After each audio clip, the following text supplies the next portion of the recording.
A paz do Senhor a todos. E quem fala é o presbítero Antônio Silva. Que Deus em Cristo vos abençoe.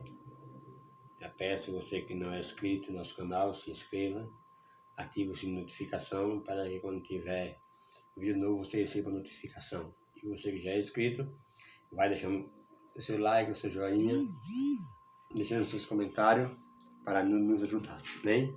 Nessa oportunidade, nós estaremos abordando um tema onde traz por título as 3 coisas que tiram o nosso ânimo. E o nosso texto está baseado hoje no livro de 2 Reis, no capítulo 19 e o versículo 4. Segundo livro dos Reis, capítulo 19, versículo 4, aonde diz assim: E ele se foi ao deserto, caminho de um dia, e veio e se assentou debaixo de um zimbro, e pediu em seu ânimo a morte, e disse: Já basta, ó Senhor. Toma agora a minha vida, pois não sou melhor do que os meus pais. Olha, o profeta Elias, ele foi um homem muito usado por Deus, mas passou por momentos muito difíceis, de desânimo, por falta de um desejo de viver. Isso fez com que ficasse totalmente apático diante daquilo que Deus queria realizar através da sua vida. Elias havia obtido grandes vitórias e ele estava no auge da sua vida espiritual e também no auge da sua carreira profética. Elias foi ele quem profetizou a seca e durou 3 anos e 6 meses. Elias também multiplicou a farinha e o azeite da viúva de Sarepta. Ressuscitou o filho da mesma viúva, da viúva de Sarepta. Venceu os 400 profetas de Baal e os 450 profetas de Azera. Matou tudo de uma espada. Elias também orou para chover, e Deus mandou chuva. Elias subiu ao céu em um redemoinho, mas a expectativa de ver mudanças em Acabe e em Jezabel foi tremendamente frustrado. Quando sofreu grandes ameaças de Jezabel contra a sua própria vida. Ou seja, Elias tinha um desejo, Elias tinha um sonho de ver o rei Acabe e a rainha Jezabel mudados. Elias tinha um desejo de ver o líder de Israel naquela época. Elias queria ver eles adorando ao único Deus verdadeiro. Mas observe que quem tenta mudar a vida dos outros sempre acaba na pior. Não foi diferente com Elias. A Bíblia vai dizer, o texto a qual temos lido, vem dizer que Elias ele se encontra com os profetas de Baal e de Azera e faz aquele desafio e mata tudo de uma espada. Quando Jezabel escuta isso, Jezabel manda um mensageiro no versículo 2 do capítulo 19 de 2 Reis, diz: olha, amanhã que os deuses me matem, se eu não fizer com você, com Elias, o que ele fez com os profetas, ou seja, amanhã, que chova ou que faça sol, eu mato Elias. Olha, isso trouxe um desespero profundo na vida de Elias, a ponto dele pedir para Deus a sua própria morte. Ou seja, o profeta Elias, naquele momento, ele entrou em um estado de depressão, porque no capítulo 4, no versículo 4, a Bíblia diz que ele ora, faz uma pequena oração e diz: Deus, já basta, toma a minha vida, pois não sou melhor do que os meus pais. Olha, Elias ficou com medo. A Bíblia vai dizer que ele foge e se escondeu, de tudo e de todos na caverna. Olha, será que o desespero e o desânimo que ocorreu com Elias Será que hoje não pode acontecer conosco? Claro que sim. Então vamos aprender com Elias sobre as 3 coisas que devemos cuidar para que o nosso ânimo não seja destruído. Primeiro ponto, situações difíceis e desconfortáveis. Observe que uma situação difícil, ele tem 2 poderes sobre nós. Primeiro, ele pode nos abater. Segundo, ou pode nos fortalecer. A crise a qual passamos, ela tem 2 poderes sobre nós, nos abater ou nos fortalecer. Muitos conseguem enfrentar as tribulações da vida de tal forma que tiram delas um fortalecimento adicional para enfrentar os novos desafios que irão aparecer.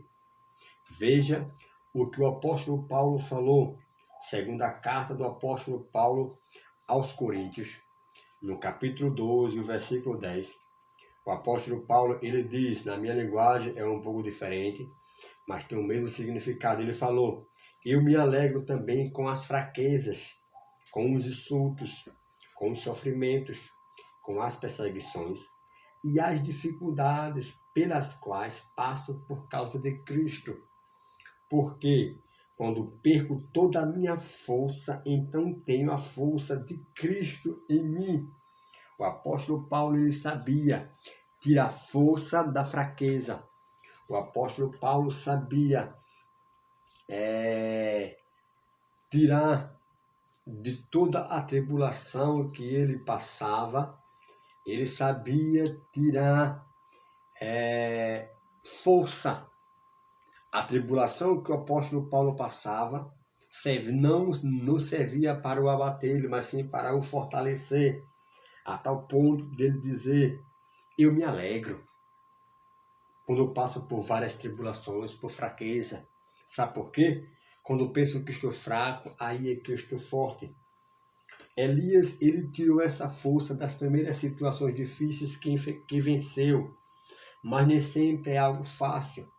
Elias, após ser ameaçado de morte por Jezabel, permite que o segundo poder das situações difíceis o afete, que é o poder da destruição de ânimo. O ânimo de Elias foi minado. Sua fé enfrentou grandes provações naquele momento. Seu coração, por um momento, foi contaminado pelo desespero. E não existe nada pior para o homem, não existe nada pior na vida de um ser humano do que ele ter um espírito desanimado. Glória ao nome de Jesus. Um homem desanimado, ele é pior do que uma bomba atômica, porque ele tira o seu ânimo e tira o ânimo de quem está próximo dele. Olha, mas precisamos aprender a não permitir que, segundo o poder das situações difíceis e desconfortáveis, reine sobre nós. Quando chegar esse momento de fraqueza, de desânimo, que nós venhamos a nos lembrar das palavras do apóstolo Paulo: quando penso que estou fraco, aí é que eu estou forte. O segundo ponto é isolamento de Deus e das pessoas. Olha, o profeta Elias agora ele é questionado por Deus. Quando Elias ele se deita debaixo daquele zimbro que pede para Deus o matar, dorme. Diz a Bíblia que o Deus manda um anjo. O anjo toca ele e diz: Elias, levanta-te e come. A Bíblia diz que Elias olha e está em sua cabeceira um pão cozido sobre a brasa e também uma botija de água. Ele come, bebe e torna a deitar-se e dorme. O anjo aparece pela segunda vez e toca e diz: levanta-te, come e bebe, porque muito comprido te será o caminho. Diz a Bíblia que Elias come, bebe e começa a caminhar. E diz o versículo 8, que com a força daquela comida, Elias caminhou 40 dias e 40 noites até Horebe, o monte de Deus. Mas quando ele chega no monte, Elias procura uma caverna e se esconde. Aí é onde Deus chega e diz: Elias, o que fazes aqui? Olha, Elias agora ele é questionado por Deus. Será que Deus não sabia o que estava acontecendo com Elias naquele momento? Claro que Deus sabia. Como Elias estava usando o isolamento para fugir das tribulações, achando que aquilo seria uma solução. A pergunta de Deus tem um objetivo de provocar em Elias uma reflexão profunda. Deus estava perguntando: era para você estar aqui, Elias? Veja só, não é diferente conosco. Quando nós estamos passando por momentos difíceis, quando algo nos acontece, quando o desemprego bate em nossa porta, quando a enfermidade bate em nossa porta, quando estamos em momentos de apuros, a primeira coisa que nos vem à mente é procurar o isolamento, é estar escondido, é estar preso em um quarto. Não foi diferente com Elias. Elias, após ser ameaçado, buscou o isolamento, buscou a se esconder tanto de Deus quanto das pessoas. Aí Deus chega e diz: Elias, é para você estar aí dentro? Será que é para você estar aqui? Note que Deus ele faz a mesma pergunta duas vezes, no versículo 9 e também no versículo 13. Elias, o que você faz aqui? Olha, Deus estava querendo dizer para Elias: filho, você tomou a decisão certa em buscar o isolamento? É isso que eu quero para você? Então Deus te pergunta também, você que está a nos seguir, Deus ele te pergunta: você tomou a decisão certa em buscar o isolamento? É isso que eu quero para você? Olha, o isolamento nos torna mais frágeis do que nós já somos. Precisamos, em primeiro lugar, estar ligado com Deus e depois com os irmãos, engajados na mesma missão. O Salmo de número 133 vem dizer: ó, quão bom e quão suave, quão agradável é que os irmãos ele vivam em união. Olha, Deus não nos chamou para estar isolado. Deus nos chamou para estar em comunhão uns com os outros. Olhe, observe que Deus fala para o profeta Elias que ele não estava sozinho, porque quando Deus começa a conversar com Elias, que Deus pergunta o que é que você está fazendo aqui na caverna, Elias fala: Senhor, eu fui zeloso pelo teu nome, eu fiz a tua vontade, mas é o seguinte, mataram todos os teus profetas. Olha, vou usar a nossa linguagem hoje. Matar, eles, Deus, mataram todos os crentes da terra e somente eu fiquei vivo. E agora estão querendo me tirar a vida. Aí Deus fala para Elias no capítulo 18, no versículo 18 do capítulo 19. Diz a Bíblia que Deus fala: olha, Elias, eu fiz ficar em Israel 7.000 joelhos que não se dobraram diante de Baal, e nem sua boca o beijou. Na minha linguagem diz: mas eu deixei 7.000 pessoas vivas em Israel, Elias. Isto, todos aqueles que não adoraram o Deus Baal, e nem tampouco beijaram a sua imagem. Observe que o diálogo de Deus com Elias na caverna o fez enxergar que o isolamento não contribui em nada para a sua vida. Elias precisava sair da caverna. A vida do servo de Deus é em corpo, em comunidade e não em isolamento. Ei, o isolamento não é a resposta para o seu problema. O isolamento não é a solução, não é a saída para as suas dificuldades. Terceiro ponto, deixar de ouvir a Deus e obedecer a sua palavra. Apesar de alguns erros que Elias cometeu, como já mencionamos nos dois primeiros tópicos, existiu algo que não foi um erro de Elias. e que foi fundamental para a sua recuperação, tanto do seu ânimo, porque o que foi que ele fez? Ele continuou ouvindo a Deus. Olha, deixar de ouvir a Deus é um completo sepultamento de nosso ânimo, da nossa força e da nossa vida.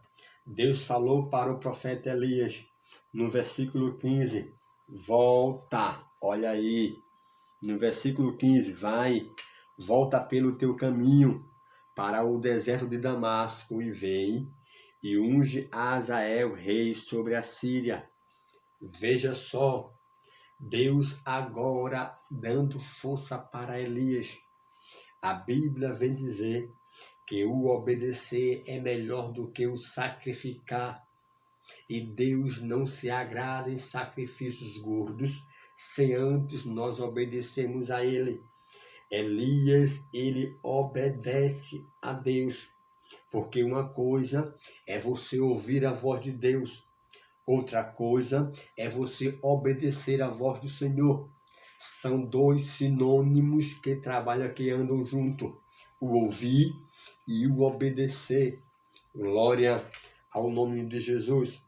Olha, Elias por alguns momentos se deixou levar pelas situações difíceis, escondeu-se em uma caverna, mas após ouvir a voz de Deus, que o fez refletir sobre tudo o que ordenou, e que ele saísse dali e voltasse para a sua missão. Elias tão apenas obedece, o versículo 19 diz, e partiu, pois, Elias. Ei, não é diferente na minha e na sua vida. Você que está prostrado, você que está cabisbaixo, você que está escondido na caverna por situação que aconteceu, por algo que lhe aconteceu no seu ministério, na sua igreja, na sua família, no seu trabalho, seja lá em qual área for, mas por isto você está abatido, isolado, desanimado. Ei, faça como fez Elias, escute a voz do Senhor falando para você, levante-se, escute a voz do Senhor e obedeça, porque diz que Elias partiu e foi. Elias recuperou a sua ousadia. Mais tarde, ele pôde confrontar com Acabe e com Jezabel, que o ameaçou de morte, dando uma pesada profecia sobre a morte dela, lá em 1 Reis, capítulo 21, versículo 23. Conclusão. Por isso, meu amado irmão, não deixemos de ouvir, mas também não deixemos de obedecer à voz do Senhor. Porque uma coisa é você ouvir, outra é você obedecer. Essa é a receita precisa para que seu ânimo espiritual não seja destruído pelas circunstâncias da vida. Então ore, peça ânimo a Deus, peça força para que Ele venha lhe dar estratégias para que você venha se levantar e sair da caverna, como fez Elias. Levante-se e não permita que essas três coisas abatam o seu espírito. Não permita que essas três coisas abatam o seu ânimo, porque o Salmo de número 125 diz que os que confiam no Senhor serão como os montes de Sião, que não se abalam, mas permanecem para sempre. Amém? Que Deus em Cristo vos abençoe. Aqui é o presbítero Antônio Silva. Se você não é inscrito, se inscreve no nosso canal, ativa o sininho, deixa o seu like, deixa o seu comentário e que Deus abençoe a todos em nome de Jesus. Amém.